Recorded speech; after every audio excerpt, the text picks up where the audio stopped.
Donc, on parlera certainement sur le même thème ou sur un autre thème que le Seigneur nous donnera. Mais ce qui est important, c'est que Dieu nous donne la possibilité de grandir, de croître, de nous augmenter. Alléluia. Et laissez-moi vous dire un avantage de la croissance. Quand un homme a grandi, il attire simplement les choses pour lesquelles il est préparé. Les choses qui sont de son âge. Un jour, je crois que je vous ai pris un exemple ici d'une jeune fille, d'un enfant.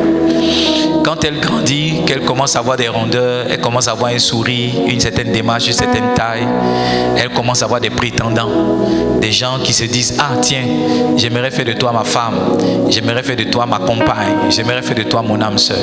Donc une petite fille, c'est après sa croissance qu'elle peut attirer un homme dans sa vie. Alléluia. C'est pareil, quand nous pouvons grandir spirituellement, il y a des choses que nous pouvons aussi attirer dans notre vie. Amen. C'est pourquoi chacun de nous doit travailler à sa croissance. Il dit: si vous avez goûté que le Seigneur est bon, 1 Pierre 2, le verset 2, désirez comme des enfants nouveau-nés le lait spirituel et pur, afin que par lui vous croissiez. Donc la volonté de Dieu, c'est que nous puissions grandir. La volonté de Dieu, c'est que nous puissions croître. La volonté de Dieu, c'est que nous puissions aller d'un niveau à un autre. En Galates, le chapitre 4, le verset 1, il dit: aussi longtemps que l'héritier est un enfant, il ne diffère en rien d'un esclave, quoi qu'il soit le maître de tout. Alléluia. Si vous restez un enfant, vous ne pourrez pas jouir, profiter de l'héritage que le Seigneur a pour vous. Vous devez avoir un certain âge. Sinon, la Bible dit au verset 2, il est soumis, verset 2, mais il est sous des tuteurs et des administrateurs jusqu'au temps marqué par le Père. Alléluia. Donc, quand vous ne grandissez pas, vous avez l'impression que les choses que Dieu vous a promises mettent du temps à venir. Quand vous ne grandissez pas, vous avez l'impression que Dieu ne se soucie pas de vous. Le problème n'est pas Dieu, le problème c'est ta taille dans l'esprit. Le problème c'est ton expérience avec Dieu dans l'esprit. Et pendant chaque mois, Dieu nous donne 3 jours pendant lesquels nous pouvons travailler à notre croissance. Vous savez, quand vous ne vous êtes pas bien nourri, alléluia, et que vous tombez malade, on vous aide à vous nourrir à travers le sérum. Les nutriments qui manquent à votre corps, on met ça dans un sérum, c'est pas ça? Et puis on vous place un ballon. Amen. Le ballon qu'on vous met, c'est des choses qui manquent à votre corps. Donc pendant 3 jours, nous mettons aussi des ballons spirituels. Alléluia. Parce qu'on ne sait pas nourrir convenablement. La Bible dit de méditer la parole jour et nuit. Il y a très peu de personnes qui ont cette discipline de méditer la parole jour et nuit. Alléluia. Amen. Donc pendant ces 3 jours-là, nous prenons des ballons spirituels afin d'avoir les nutriments qui nous manquent. Amen. Et le thème qui nous réunit pour ces 3 jours de jeûne, appelé justement en eau profonde. Amen. Le thème qui nous réunit pendant ces 3 jours, c'est comment cultiver la présence de Dieu. Amen. Cultiver la présence de Dieu. Je voulais chanter un cantique. Tu as quelle gamme? Descends en là.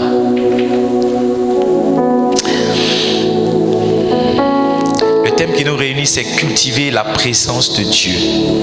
Et hier, je vous ai dit que la présence de Dieu est la clé indispensable pour toute vie chrétienne épanouie. Si vous voyez un enfant de Dieu qui est épanoui dans sa vie chrétienne, c'est qu'il a constamment Dieu avec lui. En 1 Samuel, le chapitre 3, je crois que c'était le verset 18, nous l'avons lu hier. 1 Samuel, le chapitre 3, le verset 18. Allons, verset 19. La Bible dit que Samuel grandissait, l'Éternel était avec lui et il ne laissait tomber aucune de ses paroles. C'est parce que l'Éternel était avec Samuel que chacune de ses prophéties s'accomplissait. Amen. Ça veut dire que la clé du succès du ministère prophétique de Samuel, c'était la présence de Dieu avec lui. Donc, cher pasteur, cher ministre de Dieu, cher serviteur de Dieu, si vous avez Dieu avec vous, vous n'échouerez jamais. Vous n'échouerez jamais. C'est pourquoi Moïse va dire en Exode chapitre 33, le verset 15, il dit: Seigneur, si toi-même tu ne marches pas avec nous, ne nous fais pas partie de ce lieu. Exode 33, verset 15. Si tu ne marches pas au-devant de nous, Seigneur, ne nous fais pas partie. Moïse lui dit: si tu ne marches pas toi-même avec nous, ne nous fais point partie d'ici. Parce que Moïse savait que le secret pour arriver à bon port, c'est d'avoir Dieu avec soi. La question que je te pose, est-ce que Dieu est vraiment avec toi? Si Jésus est dans ta barque, quelle que soit la tempête qui va s'élever, il finira par la faire taire. Alléluia. S'il est absent de la barque, alléluia, tu vas subir et tu vas connaître la tempête. Amen. Il y a eu 2 tempêtes importantes dans la Bible. Est-ce que tu sais ça? La première tempête se trouve dans le livre de Matthieu chapitre 14. Vous lisez à partir du verset 22 jusqu'au verset 33. La Bible parle... Non, ça c'est Jésus qui marchait sur les eaux. Mais il y avait quand même... donc ça fait 3 tempêtes. Amen. Il y a une autre tempête, je crois qu'ils étaient dans la barque avec Jésus. Ça doit être en Matthieu chapitre 8.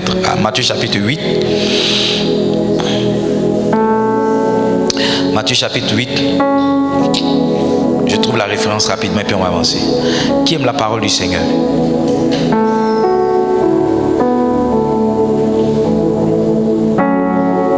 Tu as délivré mon âme de l'amour. Tu as mes pieds de la chute. Matthieu chapitre 8, c'est bien ça. Merci Seigneur. À partir du verset 24. Matthieu chapitre 8, à partir du verset 24. Ça c'est la première tempête. Et voici, il se leva sur la mer une si grande tempête que la barque était couverte par les flots. Et lui, il dormait. Next verse, please. Les disciples s'étant approchés le réveillaient et dit: Seigneur, sauve-nous, nous périssons. Ouais. Il leur dit: pourquoi avez-vous peur, gens de peu de foi? Alors il se leva, menaça les vents et la tempête, et il eut un grand calme. Il eut quoi? Un grand calme. Ça c'est la première tempête dans la Bible. La deuxième tempête, nous sommes dans le livre de Jonas. Jonas, lisons ensemble le chapitre 1. Allons-y vers le verset 5 par là. Jonas chapitre 1. Viens au verset 3. Jonas se leva pour s'enfuir à Tarsis, loin de la face de l'Éternel. Il descendit à Jaffo et il trouva un navire qui allait à Tarsis. Il paya le prix du transport et s'embarqua pour aller avec les passagers à Tarsis, loin de la face de l'Éternel. Dans la première tempête, les gens étaient dans la barque avec Jésus. Dans la deuxième tempête, quelqu'un est loin de l'Éternel. Il est loin de Dieu. My God. Maintenant, regardons ce qui va se passer. Next verse. Mais l'Éternel fit souffler sur la mer un vent impétueux. Il se leva sur la mer une grande tempête et le navire menaçait de faire naufrage. Wyatt. Les mariniers eurent peur. Ils imploraient chacun leur Dieu. Tu vois, c'est les mêmes. Est-ce que c'est les mêmes récits? Amen. La Bible dit en Matthieu chapitre 8 à partir du verset 24, la tempête aussi a failli soulever le navire. La Bible dit aussi que les disciples eurent peur. Ici aussi la Bible dit que les mariniers eurent peur. Ils imploraient chacun leur Dieu et ils jetaient dans la mer les objets qui étaient sur le navire afin de le rendre plus léger. Jonas descendit au fond du navire, se coucha et s'endormit profondément. Dans la première histoire, c'est Jésus qui dormait profondément. Dans la deuxième histoire, c'est Jonas qui dormait profondément. C'est étrange, mais les deux prénoms commencent par J. Sauf que dans la première histoire, quand Jésus s'est levé, il a fait taire la tempête. Mais dans la deuxième histoire, il n'y avait personne pour faire taire la tempête parce qu'il s'enfuyait loin de la face de l'Éternel. Livingstone, quelles que soient les tempêtes qui peuvent s'élever dans votre vie, aussi longtemps que Dieu est avec vous, la tempête va se taire. Mais si Dieu n'est pas avec vous, vous êtes en danger. C'est pourquoi vous devez rechercher, soupirer, désirer la présence de Dieu. Assurez-vous que Dieu est avec vous dans tout ce que vous faites. S'il n'est pas là, n'essayez même pas de le faire.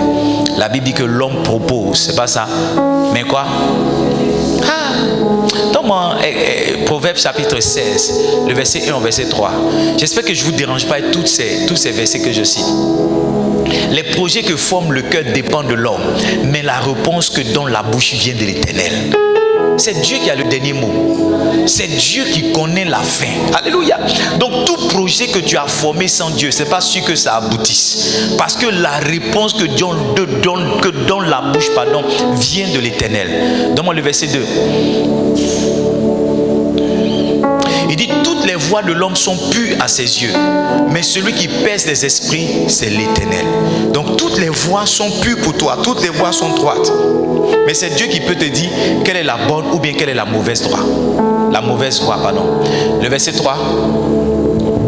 Maintenant il dit: recommande à l'Éternel tes œuvres et tes projets réussiront. Donc vous voyez, la clé du succès, c'est d'avoir Dieu avec soi. Aide-moi à demander à ton voisin: est-ce que Dieu est avec toi?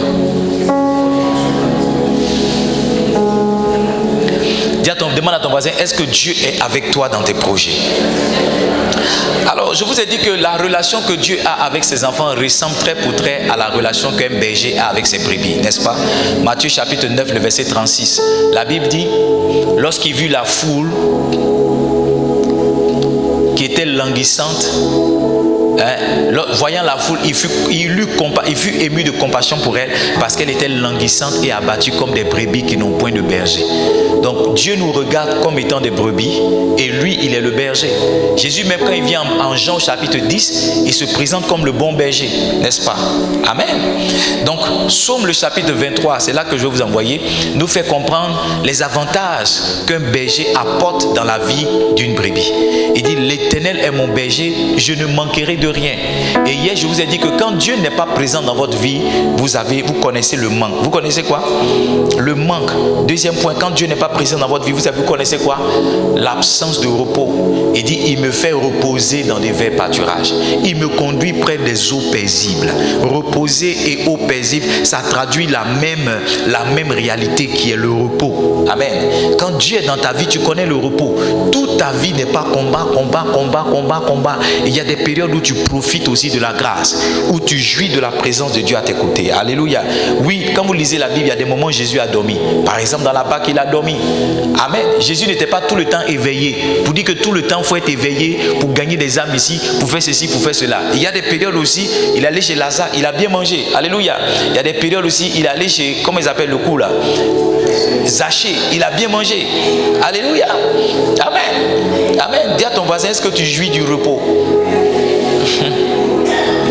Quand Dieu n'est pas dans ta vie, troisième point qu'on a dit, tu fais quoi? Il y a quel manque? Manque de direction. Tu ne sais pas à quel niveau il faut partir. Tu ne sais pas quel homme il faut marier. Un jour, un pasteur m'a écrit. Il dit, pasteur, je ne sais pas, mon frère, je ne sais pas quelle femme épouser. Il y a 2 femmes dans ma vie. Il y a une qui travaille, mais elle n'est pas trop belle. Mais il y a une qui est belle, mais elle ne travaille pas. Alléluia.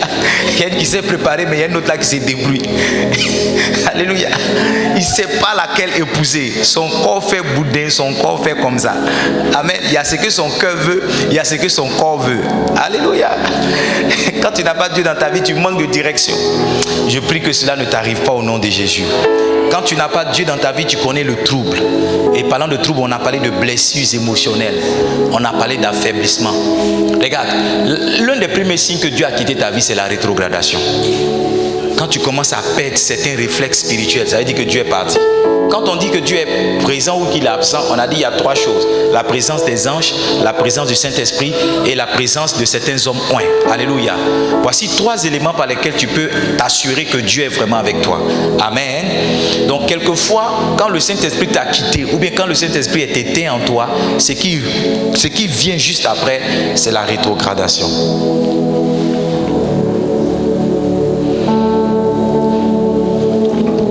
Cinquième chose, on a dit c'est quoi? Quand Dieu n'est pas dans la vie d'un homme, il y a quoi?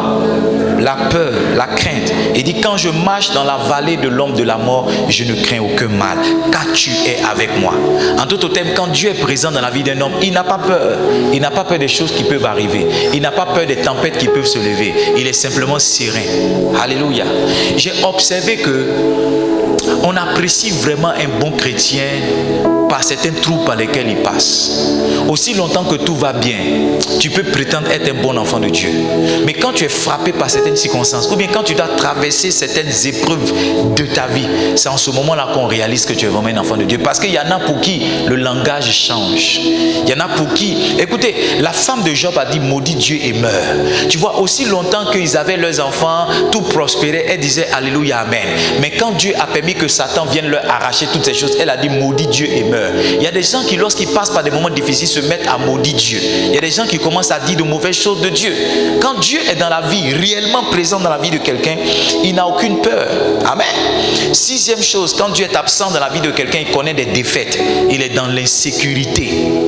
C'est la présence de Dieu à tes côtés qui te garantit la victoire. Il dit, tu dresses une table devant mes adversaires. Tu oins d'huile ma tête et ma coupe déborde. Amen. Proverbe 21, 31, il dit, le cheval est équipé pour la bataille, mais la délivrance vient de l'Éternel. C'est quand quelqu'un marche avec Dieu qu'il est victorieux dans tout ce qu'il fait. Ce matin, je parlais avec un ami pasteur. Leur dénomination a construit une méga church en plein Riviera, en plein Cocody. Et il m'expliquait un peu les moments difficiles par lesquels ils sont passés. Il me disait que ça a mis du temps parce qu'ils sont allés au tribunal, parce qu'il y a certains voisins qui ne voulaient pas qu'on construise une église à côté de chez eux. Et je lui ai posé la question, ils ne sont pas morts. Bon, il n'a pas pu me répondre. J'ai dit, ils ne sont pas morts. Les voisins qui ne voulaient pas qu'on construise, ils ne sont pas morts. Parce que nous, on appelle la mort maintenant. Amen. Nous, on tue les gens qui s'opposent. Donc, je lui ai demandé s'ils ne sont pas morts. Il n'a pas pu me... Peut-être qu'il ne sait pas. Donc, nous, on tue. Amen. Allez dire à qui vous voulez que le pasteur a un tue. Il tue en esprit. Hey. Parce que j'ai vu qu'il y a certaines circonstances là, c'est soit toi ou bien c'est soit l'ennemi. J'ai dit à une servante de Dieu, elle dit non, il y a une de mes collaboratrices qui est une sorcière. J'ai dit quoi? Mais confronte-la, évite-la de l'église. Elle dit, j'ai dit comment tu peux te promener avec un serpent et puis espérer qu'il ne te mordra pas? Tu comptes quoi? C'est soit lui ou bien c'est soit toi. Donc il faut choisir. Soit tu l'aimes tellement que tu veux mourir pour lui, soit tu t'aimes tellement, tu aimes Dieu que tu veux vivre pour continuer son œuvre. Fais un choix. En tout cas, nous on tue. Amen. Quand Dieu n'est pas présent dans la vie d'un homme, il a une cascade de malheur. Malheur. Le jour où Dieu a enlevé sa protection de la vie de Job, le même jour, tous ses enfants sont morts. Tout son bétail est parti. Tous ses champs ont été brûlés. Quand quelque chose t'arrive et que cela ça ne s'arrête pas, il faut aller te poser la question, Dieu est-il vraiment et toi? Parce que souvent c'est le signe que Dieu est parti. Livingstone, écoutez-moi bien, c'est parce qu'il y a la main de Dieu sur nous, qu'on peut dormir, ronfler, se réveiller matin. Tu ne connais pas les activités des ténèbres la nuit. Quand tu dors, tu ne sais pas combien de personnes s'envolent. Tu ne sais pas combien de personnes se précipitent sur ta maison. Tu ne connais pas les activités. Toi, tu dors et plus encore, tu fais des songes pendant que tu dors. Quelquefois, tu te réveilles, tu dis tu as soif, tu as faim. Tu ne sais pas ce qui se passe autour de toi. C'est la main de Dieu sur notre maison qui nous protège quelquefois. Alléluia. Donc, le jour où Dieu a enlevé sa main sur la vie de quelqu'un, c'est fini. C'est fini. C'est fini. Je prie que tu t'assures que Dieu est présent sur toi. Assure-toi que Dieu est là. Après, on a parlé de difficultés. Quand Dieu s'en va, avalanche de difficultés. Enfin, on a parlé de succès. Quand Dieu est présent dans la vie d'un homme, il connaît le succès. Alléluia. Mais quand Dieu est absent, tu passes d'échec en échec. Aujourd'hui, je vais vous partager une clé. Ce soir, je vais vous partager une clé qui va nous permettre de conserver la présence de Dieu. Alléluia. Une clé qui va faire quoi? Qui veut garder la présence de Dieu avec lui? Ah, moi, Bishop Dag m'a touché, mais il fait attention, je ne veux pas que... Amen ou amen pas. Ah, Bishop Dag je préserve l'onction. Aujourd'hui, j'étais en train de parler, j'ai dit, c'est que 2 jours là, je ne sens pas façon. Il dit, non, c'est là. Ok, c'est là, c'est bon. Frère, Pasteur Mohamed m'a touché, Bishop Dag m'a touché. Il dit, ranime le don que tu as reçu par imposition des mains. Chaque fois qu'un homme de Dieu te touche, il y a quelque chose qui te communique. Il dit, Romains chapitre 1 verset 11, il dit, j'espère venir vers vous pour vous communiquer quelques dons. Hein? C'est pas ça?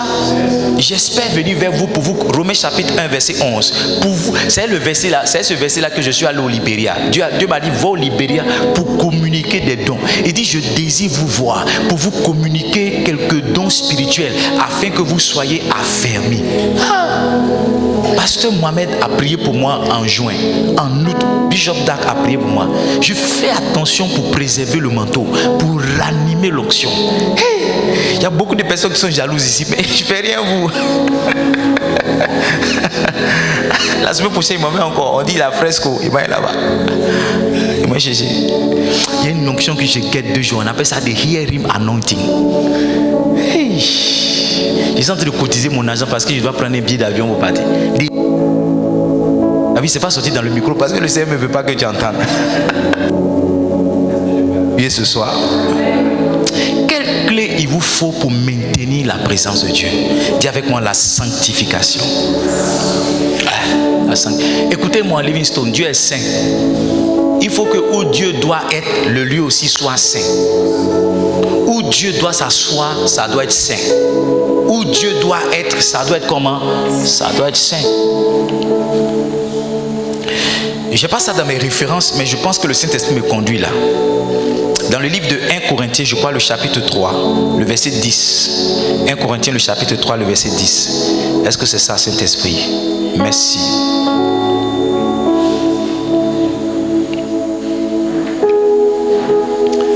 Corinthiens chapitre combien? Verset 16 plutôt. Il dit, ne savez-vous pas que vous êtes le temple de Dieu et que l'Esprit de Dieu habite en vous? verset 17. Il dit, si quelqu'un détruit le temple de Dieu, Dieu le détruira. Tu as vu, c'est pas moi qui... vous dites que je tue les gens. Vous avez lu ça, non? Pasteur Nadège, donne-moi ce verset-là. Tous les versets qu'il a cités hier, tu as noté ça. Prends ça aussi. Ça, c'est un verset de la mort. Si quelqu'un détruit le temple, quand je dis le premier qui va essayer de fermer cette église mourra, et que le deuxième qui va essayer, il va perdre sa femme et ses enfants. Je m'appuie sur la parole du Seigneur. Il dit, si quelqu'un détruit le temple de Dieu, Dieu le détruira.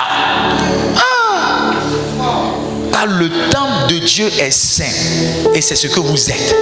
Il dit, nous sommes le temple de Dieu. Et le temple de Dieu est comment? Saint. Ça veut dire que pour que Dieu vienne habiter en nous qui sommes son temple, nous devons être saints. Dieu ne reste pas là où il y a des déchets. Il n'y a pas quelqu'un ici qui va aller dormir là où il y a poubelle. Alléluia. Il n'y a pas quelqu'un qui va aller dormir là où il y a des déchets. Non. Nous tous, nous voulons dormir dans des endroits propres. Quelqu'un dit Amen. Quelqu'un dit Amen. Donc, première raison pour laquelle la sanctification est la clé pour garder la présence de Dieu, c'est que Dieu est saint. Dieu est comment? Dieu est saint et il veut habiter dans un corps saint. Dieu est saint et il veut habiter dans un corps saint. Tu as délivré mon âme de la mort. Tu as garanti mes pieds de la chute, afin que je marche selon toi à la lumière des vivants. Père, c'est toi que j'estime mon semblable, toi mon confident et mon ami. Oui, Dieu, envoie ton esprit sur ma... Mon fils, joue pour moi. Bientôt, je vais aller prêcher au Nigeria. J'allais prêcher en Australie. Tu vas jouer. Quand on va me voir dans les photos, on va te voir aussi. Donc, sois concentré quand tu joues pour moi. Amen. La première raison, c'est quoi? Dieu est saint, il doit habiter dans un corps saint. La clé que je partage avec vous pour garder la présence de Dieu, c'est quoi? C'est la sanctification. Et pourquoi nous devons vivre saint? Pourquoi nous devons vivre dans la sanctification? Parce que Dieu est saint. Alléluia. Et il veut habiter dans un corps saint. La deuxième raison, on la trouve en Exode chapitre 19, verset 10 au verset 11. Verset 19, Exode 19, verset 10 au verset 11. L'Éternel dit à Moïse, va vers le peuple, sanctifie-les aujourd'hui et demain, qu'ils lavent leurs vêtements. Ceux qui viennent à l'église qui ne se lavent pas, qui ne lavent pas leurs habits, qui portent habits toute la journée, puis ils viennent s'asseoir ici, ils sentent suer là. Vous n'avez pas encore lu la Bible, je vais vous aider. Amen. Il dit, l'Éternel dit, va vers le peuple, sanctifie-les aujourd'hui, qu'ils lavent leurs vêtements. Il faut dire à ton voisin, lave tes vêtements. Est-ce qu'on peut prêcher ici?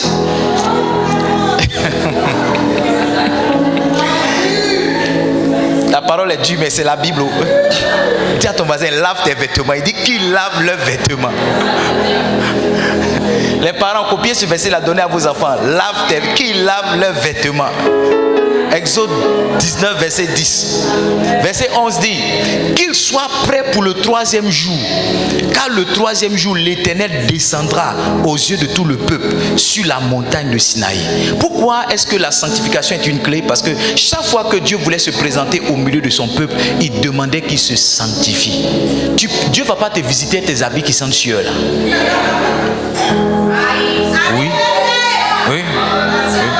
Si vous lisez la Bible, vous allez voir que lorsque Dieu a demandé aux Lévites, il a décidé de faire leurs vêtements, il a même insisté sur la qualité de leurs caleçons. Toi, tu portes caleçons déchirés pour venir à l'église. Parce qu'on ne voit pas. Oui. Tu portes soutien, tes soutiens là, il n'y a plus les fers qui sont dedans dans ces quittés. Tu attaches comme ça, tu viens pour...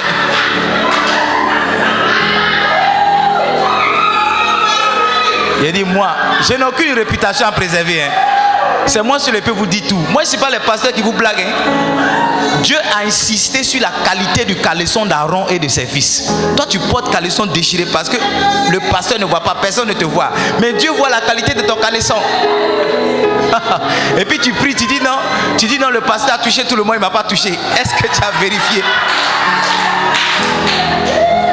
Tu dis, tu ne comprends pas, aujourd'hui là on est parti à l'église, tout le monde est tombé, il ne s'est pas tombé. Mon frère, est-ce que ma soeur... Oh Jésus. J'ai dit, on rit, mais ce que je dis c'est sérieux. Amen. Oh. Ceux qui rient beaucoup et ceux qui ne rient pas, les deux groupes sont suspects. Ceux qui rient beaucoup là, et puis ceux qui ne rient pas du tout, les deux groupes sont suspects. Maintenant, il faut dire, si tu es marié, il faut dire à ton voisin, tu dis à ton mari, prends les caleçons déchirés, on va jeter. Les soutiens, il n'y a plus fait là. Pardonnez. Jeter.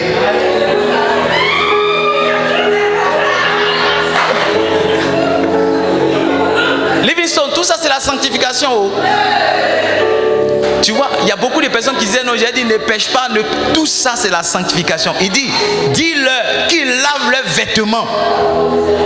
Écoutez-moi, ils étaient dans le désert et puis Dieu a insisté pour toi. Tu dis ils ont coupé l'eau, c'est pourquoi tu t'es pas lavé. Ceux-là, il n'y avait pas saut d'ici, c'était dans le désert. Dieu dit qu'ils lavent leurs vêtements. Ils vont voir l'eau. Livingstone, écoutez-moi, ce que je dis c'est très sérieux. Souvent tu pries, Dieu ne te visite pas. Fais attention à la qualité de ce que tu as apporté. Un homme de Dieu, il s'appelait David Yongisho. Il se réveille tous les matins à 4 heures, 3 heures je crois, pour aller prier. Les hommes disent que quand il va prier, il se met en costume, comme s'il avait rendez-vous avec une autorité. Il se lève de son lit, il s'habille, il se met en costume et il va prier pendant 5 heures de temps. Toi tu pries en caleçon parce que tu te dis, oh Dieu voit dans le cœur. Si à 4 heures du matin, quand on fait la prière, tu es en caleçon, tu as porté soutien, il n'y a pas habit, tu dis non, Dieu voit dans le cœur. Mais pourquoi vous criez comme ça?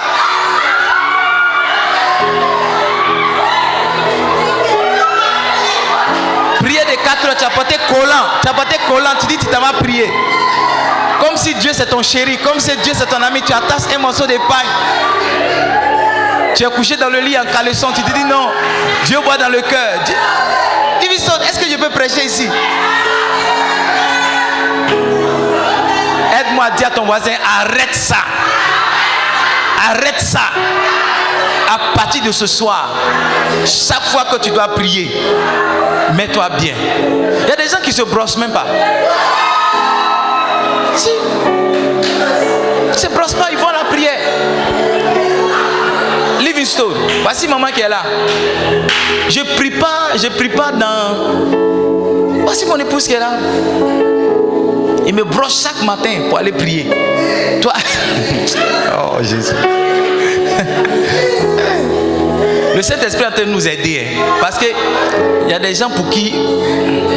S'il vous plaît, Livingstone, je pense que le Saint-Esprit est en train de nous parler. Ça fait rire, mais ce que je dis, c'est sérieux. À partir d'aujourd'hui, on doit changer nos comportements quand on va dans la prière. Ça maintient Dieu dans la maison. Ça maintient Dieu à côté de toi. Dieu n'est pas ton camarade pour te mettre en caleçon, en collant. Tu portes des trucs façon, tu ne te brosses pas, tu ne peignes pas tes cheveux, tu es comme ça. Non! Tu n'es pas ton... Tu as vu?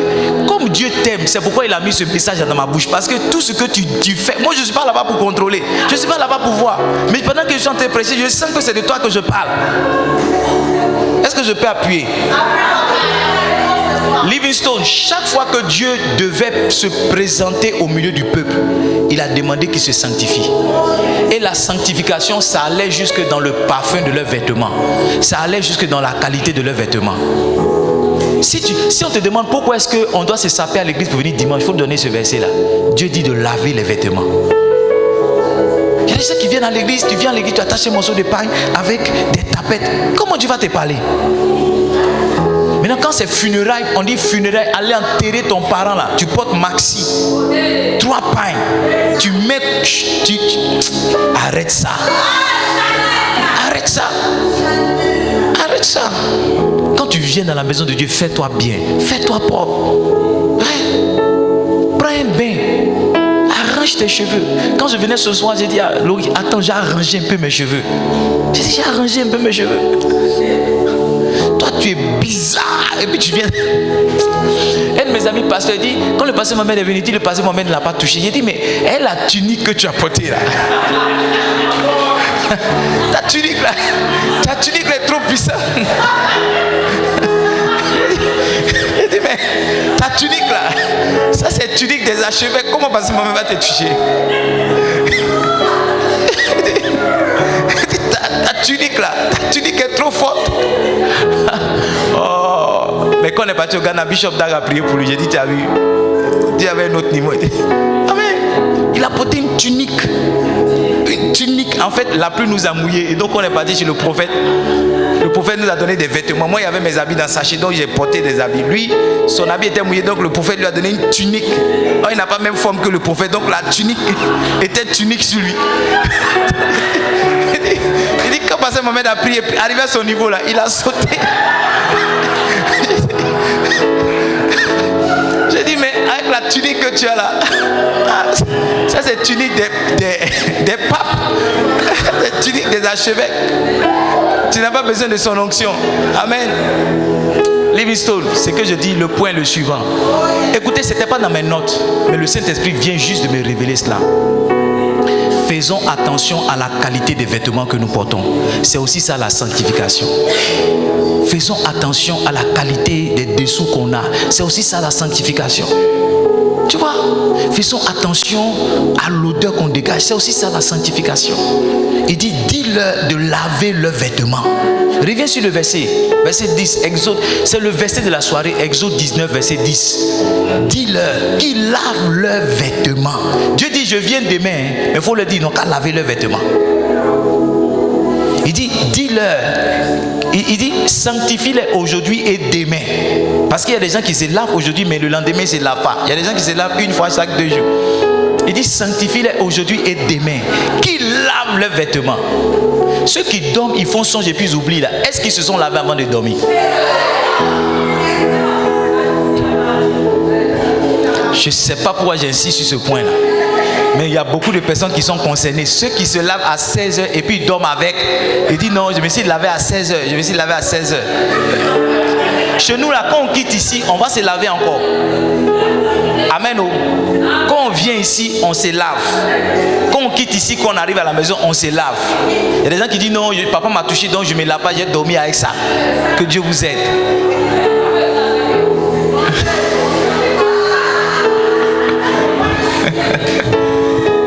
Amen.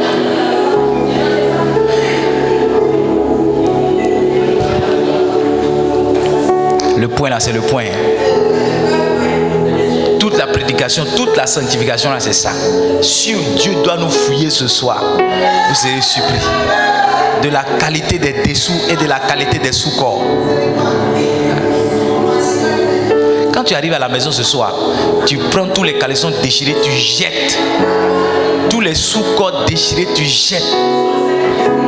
Tout jeter. Tous les soutiens qui ont perdu, les fers qui ont perdu, soutien même qui ne soutient plus. Jetez tout.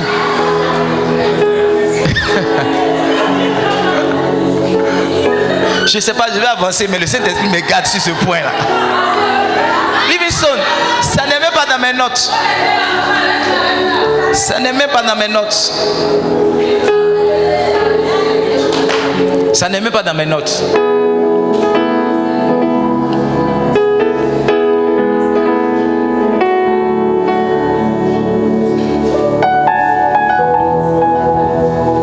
Fais quelque chose dans ma vie. Une chose dans ma vie. Une nouvelle chose dans... Tiens-toi debout, on va prier. Fais quelque chose. Fais quelque chose dans ma vie. Une chose dans ma vie. Une nouvelle chose dans ma vie. C'est... Lève la voix, dis Seigneur, à partir de ce soir, je vais m'engager à marcher dans la sanctification pour garder ta présence dans ma vie. Sois sérieux, sois sérieuse. Parle à Dieu, parle à Dieu. Ce que nous faisons est très sérieux. Parle au Seigneur ce soir.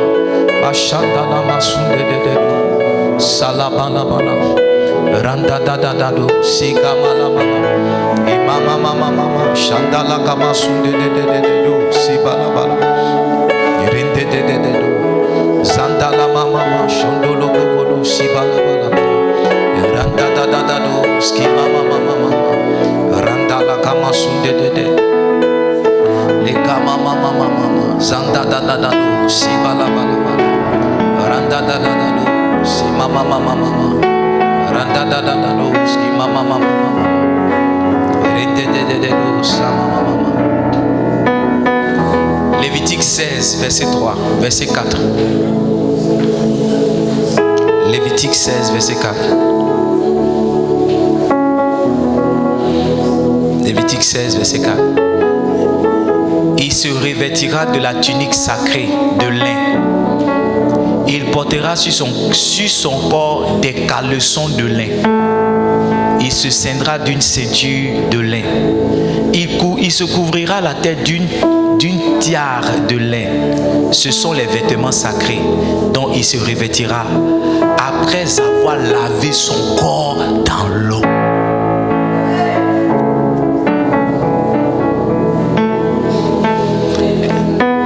Est-ce que ton voisin a lavé son corps dans l'eau?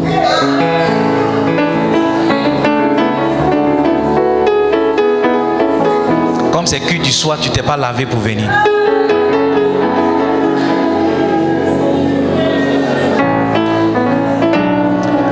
Seigneur, fais quelque chose de nouveau dans ma vie. Fais quelque chose,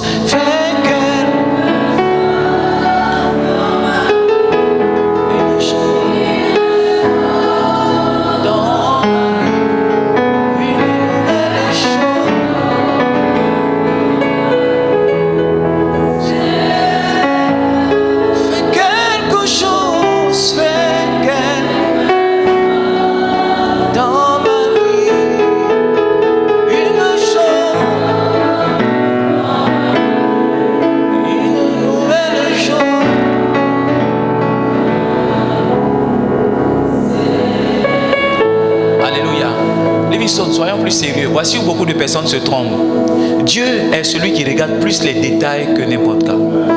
Dieu regarde plus les détails. Souvent, ce qui fait la différence entre un chrétien que Dieu visite et un chrétien que Dieu ne visite pas, c'est les détails. Souvent, vous voyez, on fait beaucoup d'efforts à mettre une peinture ici, à mettre des ballons ici, à faire ceci. Là, je me dis, mais pourquoi est-ce qu'on doit faire tout ça? Pourquoi est-ce qu'on doit mettre une télévision ici? Pourquoi on fait... Livingstone, j'ai observé que Dieu regarde dans les détails. Et c'est justement dans le respect du détail que nous montrons notre attachement, nous montrons notre sérieux. Ne sois pas léger, maman, pour dire non, comme on ne voit pas, Dieu même va comprendre. Non, Dieu ne peut pas comprendre. Dieu ne peut pas comprendre. Il faut que tu sois sérieux. Il faut que tu sois sérieuse. Si tu veux transporter Dieu avec toi. Un jour, je devais aller prêcher dans une évangélisation. Et ce jour-là, l'évangélisation, c'était des t-shirts rouges. Est-ce que tu comprends? Et comme le t-shirt était rouge, j'ai porté une chaussure All-Star rouge. Et quand je sortais, j'ai entendu le Saint-Esprit me dire d'enlever la chaussure, de porter une autre chaussure. Mais je n'ai pas écouté, je suis allé à l'évangélisation. Mais dès que je me retrouve seul, le Saint-Esprit me dit enlève la chaussure. Je riais les gens, je cours, je saute. Dès que je me retrouve seul, le Saint-Esprit me dit enlève la chaussure. Vers la fin, je suis venu ici. J'ai demandé à quelqu'un de me donner sa voiture. Je suis venu, j'ai enlevé la... Quand j'ai enlevé la chaussure, je me suis senti léger. Je me suis senti en paix. Mais je suis allé prêcher. Rien de particulier ne s'est passé parce que tout le temps, il a insisté. Enlève la chaussure, enlève la chaussure, enlève la chaussure, enlève la chaussure. Je n'ai pas écouté. Mais la foi qui a suivi, quand j'ai écouté l'instruction qu'il m'a donnée, mon Dieu, l'onction qui est descendue ce jour-là, c'était juste étrange. La couleur de ma chaussure, Dieu ne la voulait pas. Le type de chaussure que j'avais porté, Dieu ne voulait pas. Le type de vêtements que j'avais porté, Dieu ne voulait pas collaborer avec moi ce jour-là parce que j'avais une chaussure qui ne lui plaisait pas. Dieu ne voulait pas travailler avec moi ce jour-là parce que j'avais une couleur de chaussure, une qualité de chaussure qui ne lui plaisait pas. Ce jour-là, j'ai compris que Dieu fait attention à nos vêtements. Dieu fait attention à nos bains. Dieu fait attention à nos cheveux. Vous étiez ici quand je me tressais je me tressais au haut. Je me coiffais que j'avais un trait dans ma tête. Et j'étais dans le miroir comme ça. Et puis je me regardais. Et puis je sentais la tristesse de Dieu. Je sentais que mon cœur était triste. Je sentais que mon cœur... Tu vois, c'est comme si Dieu me transférait une forme de tristesse. Et puis j'ai dit, mais c'est quoi ça encore? C'est qu'est-ce que j'ai encore fait? Qu'est-ce que j'ai encore fait? Et j'ai entendu le Saint-Esprit me dire, tu peux te coiffer simplement. Tu n'as pas besoin de mettre ça. Tu n'as pas besoin de mettre ça. Je suis allé me coiffer. J'ai dit au monsieur, ne remets plus trait dans ma tête. Trait. le Seigneur a insisté pour que j'enlève traite dans ma tête. Il a insisté pour que j'enlève traite dans mes cheveux. Ce que je suis en train de dire, ça peut nous faire rire, mais je suis en train de vous prêcher la vérité. Faites attention, ne venez pas à l'église sans vous laver. Ne venez pas à l'église avec des dessous déchirés. Ne venez pas à l'église avec des sous-corps percés. Ne venez pas à l'église avec des soutiens qui ne soutiennent pas. N'allez pas prier en caleçon. N'allez pas prier en jogging. N'allez pas prier en cycliste. N'allez pas prier en collant. N'allez pas attacher un seul pain pour prier. N'allez pas prier alors que vous ne vous êtes pas brossé les dents. N'allez pas prier alors que vos cheveux sont bizarres. Prenez Dieu au sérieux. Prenez Dieu au sérieux. Prenez Dieu au sérieux. Je vous dis la vérité. Ce n'était pas dans mon message. Je suis venu ce matin pour vous expliquer 5 points et puis on allait partir ce soir. Mais le Saint-Esprit est en train de me conduire dans quelque chose que je n'avais pas prévu moi-même. Faites attention à votre apparence. Faites attention. Faites attention. Il y en a qui sont venus du travail qui ont juste mis. Parce que les femmes, quand elles ne veulent pas s'habiller, elles portent boubou. Elles soulèvent un boubou là-bas.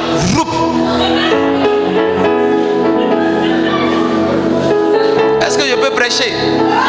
Prends une robe façon là-bas. Elle met sa tête dedans comme ça. Elle met ses bras et puis c'est fini. Aide-moi à dire à ta voisine. C'est qu'on porte boubou là. Que Dieu vous fortifie.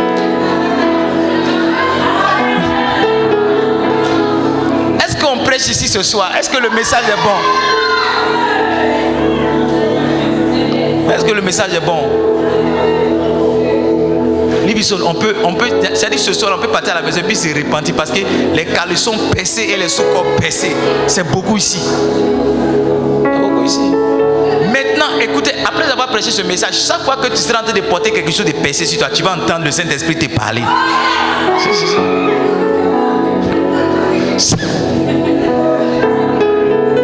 Chaque fois que tu ne vas pas te laver puis tu vas vouloir venir à l'église, le Saint-Esprit il va t'embrouiller depuis ta maison jusqu'à... Quand tu vas venir ici, tu vas rentrer dans la douche pour te laver.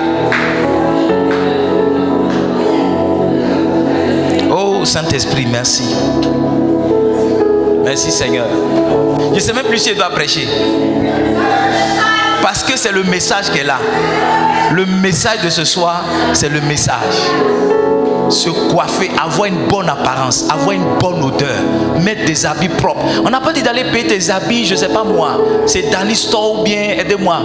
Quand on était plus jeune, il y avait un magasin qu'on appelait Petit Paris. On n'a pas dit d'aller acheter des habits là-bas. Mais s'il faut que tes habits soient propres. Les parfums, il y en a pour 500, il y en a pour 200, il y en a pour 300. Le peigne à queue, c'est combien? Peigne à queue, peigne simple, c'est combien? 100 francs. Maman, s'il n'y a pas l'argent pour te coiffer, s'il n'y a pas l'argent pour te tresser, tu peux te coiffer. 300, on met ton 2 dans ta tête, tu es belle. Tu es belle. Tu es belle. Il faut que tes vêtements soient propres. Ce que tu as porté l'autre côté là-bas, faut... de sentir pouvoir. Est-ce que ça sent quelque chose? Va faire laver les vêtements. Fais laver, fais repasser. Puis tu viens à l'église, tu es propre. Tu vas transporter la présence de Dieu. Il dit, il se revêtira de la tunique sacrée de lin. Tout ce qu'il porte est lin. Hein? Il portera sur son corps des caleçons de comment? De lin.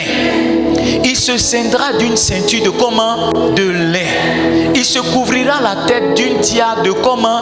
De lin. Il dit ce sont les vêtements sacrés dont il se revêtira après avoir lavé son corps dans l'eau. Tellement le message est puissant, même les sorciers veulent couper l'électricité. S'ils coupent là, on va rendre grâce à Dieu puis on va partir à la maison parce que c'est le message qu'elle a. Est-ce que tu laves ton corps dans l'eau? Est-ce que tu portes des vêtements sacrés? Est-ce que tes vêtements sont de lin? Est-ce que c'est propre? Que Dieu nous aide.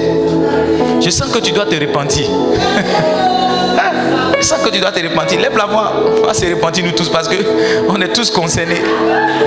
Alléluia. Si ça se trouve là, c'est la clé qu'elle a. C'est la clé qu'elle a. Repentons-nous. Oh Seigneur, nous venons devant ta face ce soir. Nous sommes ignorants de tes principes, ignorants de tes vérités.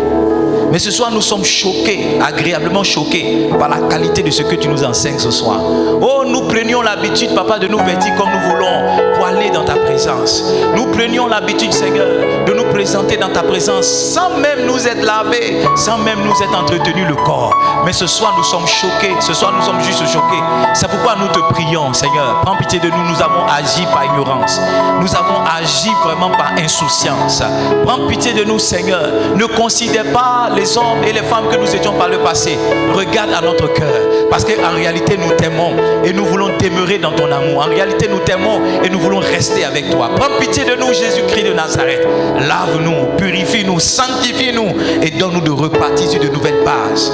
Au nom puissant et merveilleux de Jésus-Christ de Nazareth. Amen. Assieds-toi, je vais pousser encore. Quand tu vas arriver à la maison, tu jettes tout. Quand tu as jeté, tu m'envoies un message pour dire, papa, je viens de jeter. Amen. Qui va jeter? Lève bien la main. Qui va jeter? Amen. Quand tu jettes, tu m'envoies un message, tu dis, papa, c'est jeté. Mets dans un sachet noir, tu mets à la poubelle, tu dis, c'est jeté. Même si c'est un caleçon qui va te rester, Dieu va te faire grâce cette semaine avant samedi. Tu vas en avoir de plus beau et de plus frais. Alors, le deuxième point, le premier point, c'est que Dieu veut que nous marchions dans la sanctification parce que Dieu est saint. Il veut habiter dans un corps saint. Chaque fois que Dieu voulait se présenter au milieu de son peuple, il demandait qu'il se sanctifie. Amen. Donc la sanctification est une condition pour voir Dieu agir dans la vie de quelqu'un. Si vous ne vous sanctifiez pas, vous ne verrez jamais Dieu. Alléluia. Troisième raison, c'est que Dieu n'utilise que des gens qui se sanctifient. Dieu n'utilise que des gens qui se sanctifient. Dieu n'utilise que des gens qui se sanctifient. 2 Timothée 2, le verset 20 au verset 21. 2 Timothée 2, verset 20. Dans une grande maison, il n'y a pas seulement des vases d'honneur. 2 Timothée 2, verset 20, verset 21. Dans une grande maison, il n'y a pas seulement des vases d'or et des vases d'argent, mais il y a aussi de bois et de terre. Les uns sont des vases d'honneur et les autres sont des vases à usage vide. Maintenant, regarde, ce qui fait d'un homme un vase d'honneur, ce n'est pas la matière à partir de laquelle il est fait. Nous tous, nous sommes à la base des vases à usage vide. Maintenant, regardons comment est-ce que nous devenons des vases d'honneur. Verset 21, il dit, si donc quelqu'un se conserve pur, se sanctifier, c'est se conserver pur. Il dit, s'abstient de ces choses. Se sanctifier, c'est s'abstenir de certaines choses. La Bible dit, alors il sera un vase d'honneur, sanctifié, utile à son maître, propre à de bonnes œuvres. Donc les gens que Dieu utilise, les gens de qui Dieu se sert, ce sont des gens qui se conservent purs, ce sont des gens qui s'abstiennent de faire certaines choses. En d'autres termes, ce sont des gens qui marchent dans la sanctification. Si vous voyez un homme de Dieu que Dieu utilise beaucoup, c'est un homme qui se sanctifie. Si vous voyez un homme que Dieu utilise beaucoup, c'est un homme qui se sanctifie. C'est un homme qui se sanctifie. Donc, la sanctification est une clé pour préserver la présence de Dieu. Pourquoi? Parce que Dieu utilise les gens qui se sanctifient. C'est par la sanctification que nous devenons des vases d'honneur. C'est par la sanctification que nous devenons quoi? Des vases d'honneur. Et ici, nous partageons 2 clés pour se sanctifier facilement. C'est se conserver pur, ça veut dire ne pas se mélanger, c'est s'abstenir. Donc, éviter de faire un certain nombre de choses. Mais je reviendrai tout à l'heure avec les clés pour comment marcher dans la sanctification. 4e ou bien 5e raison. 4e raison. C'est quelle raison? 4e raison. Pourquoi est-ce que la sanctification est une clé pour préserver la présence de Dieu? Parce que le péché nous sépare de Dieu. Quand vous vivez dans le péché, vous êtes séparés de Dieu. Allons-y ensemble dans le livre d'Ésaïe. Ésaïe 59, lisons le verset 1 au verset 2. Il dit, non, la main de l'Éternel n'est pas courte pour sauver, ni son oreille trop dure pour entendre. Verset 2, il dit, mais ce sont vos crimes qui mettent une séparation entre vous et votre Dieu. Donc tous les gens qui vivent dans le péché sont séparés de Dieu. Et si vous êtes séparés de Dieu, ça veut dire que Dieu n'est pas présent dans votre vie. En d'autres termes, si vous vivez dans la sanctification, vous n'allez plus être séparés de Dieu, vous serez plutôt rapprochés du Seigneur. Alléluia. Le péché sépare un homme de Dieu. Si tu connais un homme que Dieu utilise qui vit dans le péché, bientôt il va arrêter d'être utilisé. Bientôt. Si tu connais un homme que Dieu utilise, qui vit dans le péché, bientôt il va arrêter d'être utilisé. Parce qu'il a été séparé de Dieu. Tu vois, c'est comme un fagot qui est dans le feu. Quand il est séparé du feu, il brûle un peu, n'est-ce pas? Il brûle un peu. Arrivé un moment, il s'éteint. Et puis il fait de la fumée. Il fait de la fumée. Il fait de la fumée. Après même la fumée disparaît totalement. Il devient comme rien. Donc il y a une étape, ou bien il y a un moment entre le temps où Dieu s'est séparé d'un homme qu'il utilisait et le temps où il va se refroidir totalement. Souvent ce que tu vois, ce n'est que l'étincelle d'un petit feu qui est encore en lui. Livingstone, la clé pour maintenir la présence de Dieu dans sa vie, c'est la sanctification. Et on se sanctifie pourquoi? Parce que le péché nous sépare de Dieu. Le péché nous sépare de Dieu. Je vous dis la vérité, mes enfants. Chaque fois que vous péchez, vous êtes séparés de Dieu. Chaque fois que vous péchez, vous êtes séparés encore plus, encore plus, encore plus. Posez-vous la question, posez la question Saint-Esprit. Chaque fois que vous péchez, dites au Saint-Esprit, qu'est-ce que j'ai perdu cette fois-ci? Parce que chaque fois qu'un homme pêche, il y a quelque chose qui perd. Il va plus loin, il dit vos péchés vous cachent sa face. Donc un homme, la Bible dit de Moïse qui parlait face à face avec Dieu. Pourquoi? Parce qu'il vivait dans la sanctification. Mieux encore, la Bible dit qu'il transportait la gloire de Dieu sur son visage, au point qu'il était obligé de le couvrir avec quelque chose. Mais un homme qui vit dans le péché, il ne peut pas voir Dieu face à face. Dieu va lui cacher sa face. Tu ne comprends pas, tu pries, tu n'entends rien, tu pries, tu ne vois rien, tu pries. Mais quelle est la qualité de ta vie? Dieu ne peut pas venir siéger dans un cœur qui est rempli de péché. Dieu ne peut pas venir siéger dans une vie qui est remplie de... La face du Seigneur te sera toujours cachée si tu ne vis pas dans la sanctification. La face de Dieu te sera toujours cachée si tu ne vis pas dans la sanctification. Oh, tu auras tes rituels de chrétiens, tu auras tes rites d'enfants de Dieu, prier 7 heures, prier 10 heures, faire offrande, faire dîme, mais aussi longtemps que tu vis dans le péché, la face de Dieu te sera cachée. De temps en temps, il te fera grâce avec sa main, mais tu ne le verras pas. Tu n'expérimenteras pas des choses encore plus puissantes. Livingstone, le péché empêche Dieu de vous écouter. La Bible dit que la prière du péché la prière du pécheur est une abomination pour Dieu. Quand tu vis dans le péché que tu pries, c'est comme une mauvaise odeur qui montait dans le ciel. C'est comme si quelqu'un je ne sais pas moi, il t'envoie là où il est en train de faire ses déchets. Tu dois vivre dans la sanctification. Parce que le péché empêche Dieu d'écouter un homme. C'est un peu comme si tu marches avec quelqu'un et tout ce que tu lui dis, il ne t'écoute pas. Est-ce que tu vas continuer de marcher avec lui? Mais tu vas te séparer de lui. C'est comme si tu es dans la présence de quelqu'un et puis bon, il fait comme si tu n'es pas là. C'est exactement ce qui se passe. Tout ce que tu dis, Dieu fait comme s'il n'entend pas. Tout ce que tu dis, Dieu fait. Et puis, dans un moment de tristesse et de désillusion, c'est toi-même qui décides maintenant d'aller voir ailleurs. Parce que tout le temps que tu as prié, Dieu ne t'a pas écouté. Tout le temps que tu as prié, Dieu ne t'a pas répondu. Dieu veut bien te répondre. Mais quelle est la qualité de ta vie? Quelle est la qualité de ta vie? Permettez-moi de revenir là-dessus. Parce que nous sommes tous des pécheurs. Nous sommes tous des pécheurs. Le péché nous fatigue. Péché fatigue les gens. Tu vois des gens, ils montent comme ça, ils descendent. Ils montent comme ça, ils descendent. Ils montent comme ça, ils descendent. Il y a des gens, eux, ils ne montent jamais. Parce qu'ils ont décidé de vivre dans le péché. Parce que pour eux, la grâce, c'est vivre dans le péché. C'est faux. Donne-moi Tite, le chapitre 2. Lisons à partir du verset 10. Tite, le chapitre 2, à partir du verset 10. I don't know if I'm preaching here tonight. Reviens au verset 9. On va lire ensemble. Verset 9. Exhorte les serviteurs à être soumis à leur maître, à leur plaire en toutes choses, à n'être point contredisant, à ne rien dérober, mais à montrer toujours une parfaite fidélité, afin de faire honorer en tout la doctrine de Dieu, notre Sauveur. Verset 11 qui m'intéresse. Il dit, car la grâce de Dieu, source de salut pour tous les hommes, a été manifestée. Elle nous enseigne, verset 12, elle nous enseigne à renoncer à l'impiété et au convoitisme mondain, à vivre dans ce siècle présent selon la sagesse, la justice et la piété. La grâce ne nous enseigne pas à vivre n'importe comment. Il y a des gens qui disent, oh, on est sous la grâce maintenant. Tu fais n'importe quoi, tu vas demander pardon à Dieu. Un pasteur a dit à une de ses fidèles, viens, on va pécher ensemble. On ira voir mon père spirituel et puis il va prier pour nous. C'est-à-dire quand on va finir de coucher là, on va finir de faire tout ce qu'on va, on va aller maintenant se confesser chez mon papa et puis il va prier pour nous. Voici pour eux comment la grâce fonctionne. Voici pour eux, on peut pécher autant qu'on veut si on peut aller demander pardon à Dieu. La Bible ne dit-elle pas que Dieu est compatissant pour nous pardonner? Il va nous pardonner. Ça ne marche pas comme ça. La Bible dit que la grâce nous enseigne. Ceux qui vivent dans la grâce, ils savent qu'ils doivent renoncer à l'impiété. Il y a des choses qu'ils ne doivent pas faire. Il y a des choses dans lesquelles on ne doit pas les trouver. La convoitise mondaine, on ne doit pas les trouver dans les choses qui sont du monde. Il dit ils doivent vivre dans le siècle présent. Ça veut dire dans ce monde-là, avec la sagesse, la justice et la piété. Les enfants de Dieu ne sont plus pieux. Ils sont plus pieux. C'est à l'église même tu trouves l'abomination.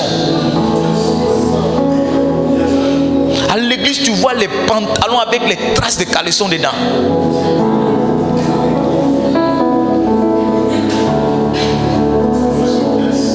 Oui, c'est à l'église tu vois les rondeurs. Vraiment.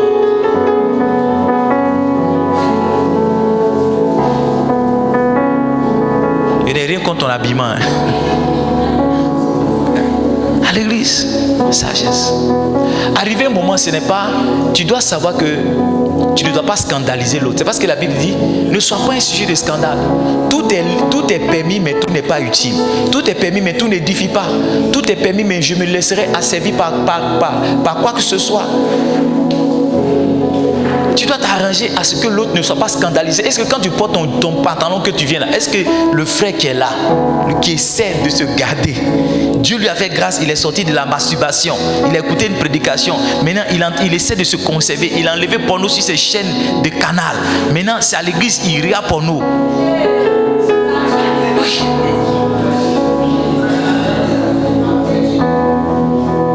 Maman, je n'ai rien contre ton habillement, ça te va bien tes pantalons. Mais est-ce que le frère n'est pas fatigué? Demande à ton voisin, frère, est-ce que quand il porte mes pantalons, est-ce que ça te dit rien?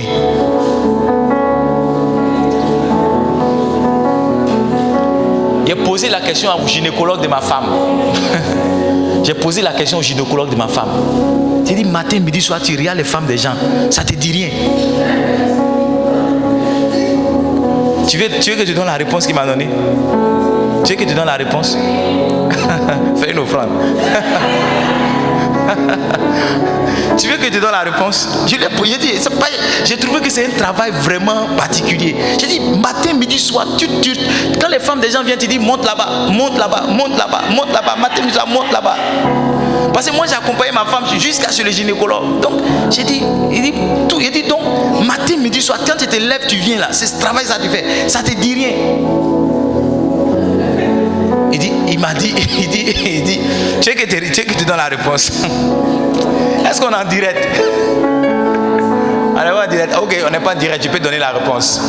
Il dit, s'il dit que ça ne lui dit rien, c'est que c'est un menteur. Que chaque fois, ça fait quelque chose sur lui. Mais, il reste professionnel. Quelqu'un, depuis combien d'années, il voit la même chose? Maintenant, nous, les pauvres frères, on n'est pas là à l'école de ça. De temps en temps, Dieu nous a fait la grâce, on prêche. Regardez dans quoi vous nous mettez.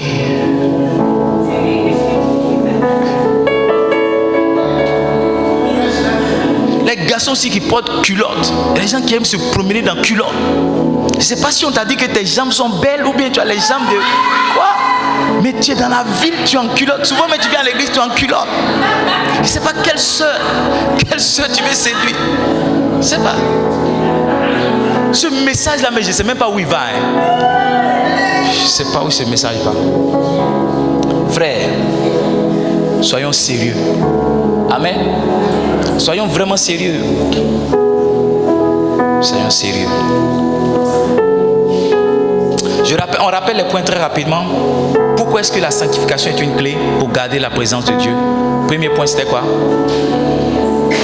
Parce que Dieu est saint, il veut habiter dans un corps saint. Deuxième clé, c'était quoi? Deuxième raison, c'était quoi? Chaque fois que Dieu veut descendre parmi son peuple, il demande de se sanctifier. Troisième raison, c'était quoi? Dieu utilise des gens qui se sanctifient. Quatrième raison, le péché nous sépare de Dieu.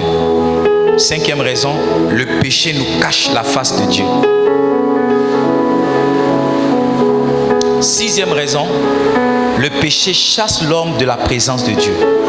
Chaque fois que vous tombez dans le péché, cela vous chasse de la présence de Dieu. Allons-y ensemble dans le livre de Genèse. Genèse chapitre 3, le verset 23, verset 24. On va finir là.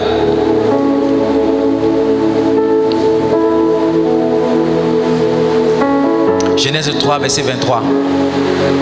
La Bible dit l'Éternel Dieu, viens au verset 20. Commençons par le verset 20. Adam donna à sa femme le nom d'Ève, car elle était la mère de tous les vivants. Verset 21. L'Éternel Dieu fit à Adam et à sa femme des habits de peau, et il les en revêtit. Verset 22. L'Éternel Dieu dit, voici l'homme est devenu comme l'un de nous, pour la connaissance du bien et du mal. Empêchons-le maintenant d'avancer sa main, de prendre l'arbre de vie, d'en manger et de vivre éternellement. Verset 23 maintenant. L'Éternel Dieu le chassa du jardin d'Éden pour qu'il cultivât la terre d'où il avait été pris. Dieu chasse tous ceux qui vivent dans le péché. Dieu les chasse. Dieu les chasse. Si vous vivez dans le péché, Dieu va vous chasser de sa présence. Si vous ne vivez pas de façon agréable, Dieu va vous libérer de sa présence. Le premier homme, Adam était le premier homme que Dieu avait créé. Mais cela n'a pas suffi, Dieu l'a quand même chassé. Dieu n'a pas dit, oh, comme tu es mon premier fils, comme tu es mon premier né, j'ai pitié de toi. Ce qu'il a fait qui était mal aux yeux de Dieu, Dieu l'a quand même chassé. Livre, ne soyez pas séduits. Pourquoi que vous pouvez vivre n'importe comment et puis Dieu va laisser tomber. Il y a des gens que Dieu va chasser. Dieu va chasser, vous n'aurez pas peut-être une autre chance. Vous n'aurez pas peut-être une troisième chance. Donc vivez bien pour le Seigneur. Vivez de façon honnête. Ne vivez pas dans le désordre. Que Dieu nous aide à marcher dans la sanctification. Comment marcher dans la sanctification? Demain on parlera de ça. Alléluia. Comment on marche dans la sanctification? Demain on va parler de ça. Tenons-nous debout, on va prier pour ce soir. Est-ce que tu as été béni? Est-ce que tu as appris quelque chose? Alors si c'est compliqué, on peut dormir ici tous.